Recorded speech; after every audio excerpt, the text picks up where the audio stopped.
Imagine being able to charge your cell phone without plugging it in, mounting a TV on a wall without using power outlets, or juicing up an electric car while driving down the road. What if your laptop, tablet, smartphone, and digital camera no longer needed a base to charge from? Does that sound too good to be true? Well, this idea may not be as far-fetched as it sounds.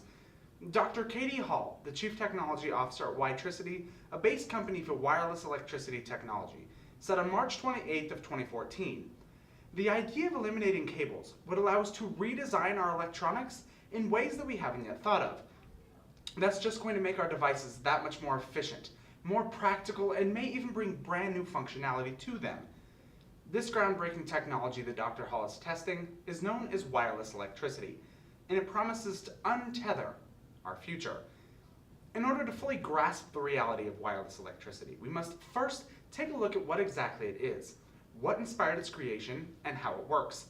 Second, we must address the concerns and limitations that come along with wireless electricity before finally examining the benefits and impacts it's going to have on our lives.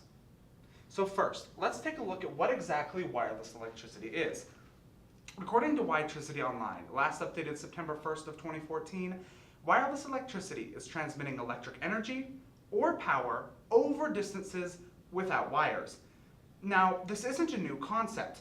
According to Kathleen Kowalowski from a Science News for Students article published on May 9th of 2014, by the late 1800s, electrical engineer Nikola Tesla had already discovered that induction could wirelessly transmit energy. Yet, for some reason, according to a Daily Times article on March 27th of 2014, wireless electricity still remains elusive in broad commercial technology.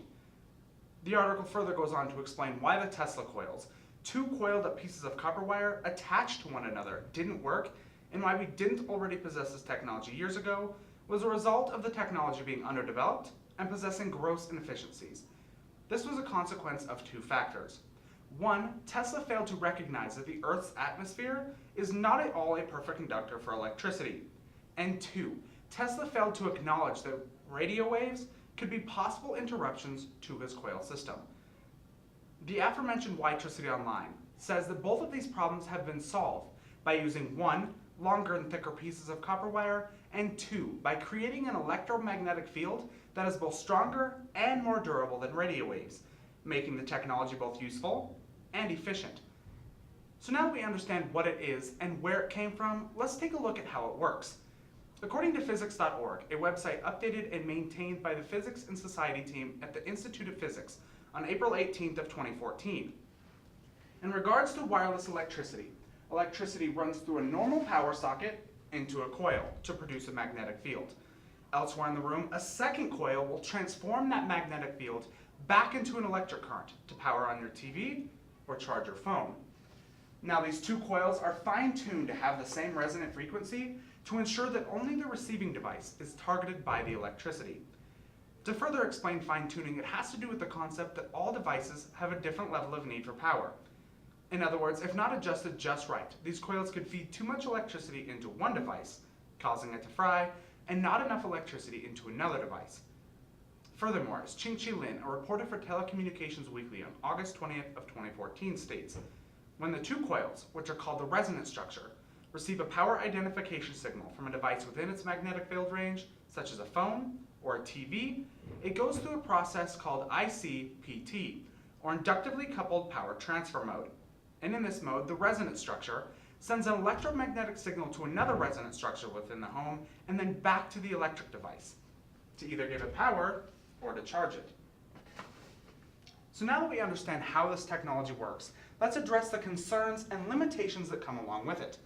One concern, and may even be a question you're asking yourself right now, is whether or not this technology is safe. And the answer is clearly laid out in a CNN News article on March 28th of 2014.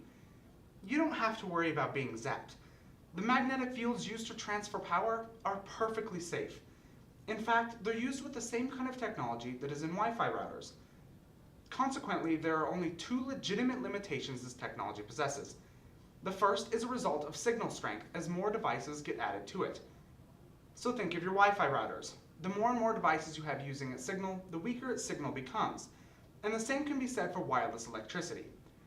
Fortunately, however, according to the previously mentioned Daily Times article, this problem can be solved by adding more resonant structures within the home or other areas that have large numbers of devices. The second limitation revolves around the installment and the maintenance of the technology.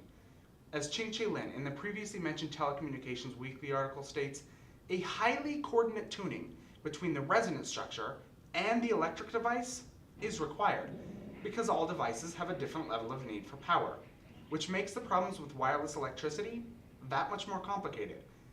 In other words, if technicians aren't trained just right on how to fine-tune these resonant structures with their electric devices, then this technology could benefit very few people. Fortunately, according to the news office at MIT.edu, last updated October 21st of 2014, a team at MIT's Department of Physics, Electrical Engineering, and Computer Science, led by Professor Peter Fisher and John Giannopoulos, has been trained on how to work on and fine-tune these resonant structures, proving that this technology is in fact not out of our reach. So now that we've addressed the concerns and limitations that come along with wireless electricity, let's examine the benefits and impacts it's going to have on our lives. This is going to positively impact us in four main areas: the military sector, the medical field, the automobile industry, and finally, at home. So first, the military sector. Currently, our soldiers carry anywhere from 50 to 70 primary cells and up to 20 pounds in backup batteries to power on their communication devices. According to the official website for the United States Army maintained by the United States Defense Department, last updated on January 1st of 2015, wireless electricity is going to bring vest to helmet and helmet to goggle wireless power transfer, as well as a range of vehicle to soldier charging options. This is going to allow our soldiers to be less encumbered and make their technology that much more efficient. The second area this will have a positive impact on is that of the medical field, more specifically for patients who have medically implanted devices, such as pacemakers. According to the aforementioned Witricity Online, patients who have medically implanted devices deep within their body cavity can now have their charging source several centimeters away from the skin without causing excessive tissue heating damage. So think Tony Stark, but without the implanted power source. The third area this will have a positive impact on is that of the automobile industry. For years, the idea of driving electric cars has been merely a dream. But with this change in technology, it can now become a societal norm. In fact, according to the previously mentioned Science News for Students article, some electric vehicles can now be charged wirelessly while being parked in the garage. Even more exciting are experimental vehicles that can now be charged on the go, thanks to resonant structures being buried underneath parts of the roadway. This is going to allow us to eliminate two negative aspects of electric vehicles. One, them taking countless hours to recharge, and two, their battery drainage on long road trips. In fact, according to that same article, this technology was tested out on an electric bus system in South Korea. The results found that the advance in technology made it possible for the South Korean buses to charge on the go. The fourth area this will have a positive impact on is perhaps the most relatable to you and me, and that is within the home.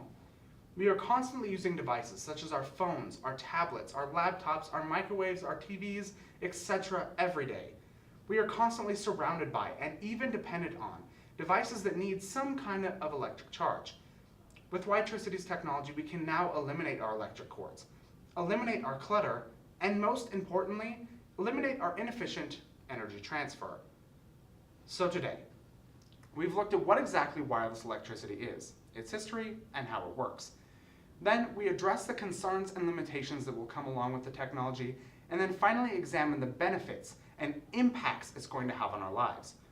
Ranging all the way from the military to our lives at home, wireless electricity is set out to change our lives for the better.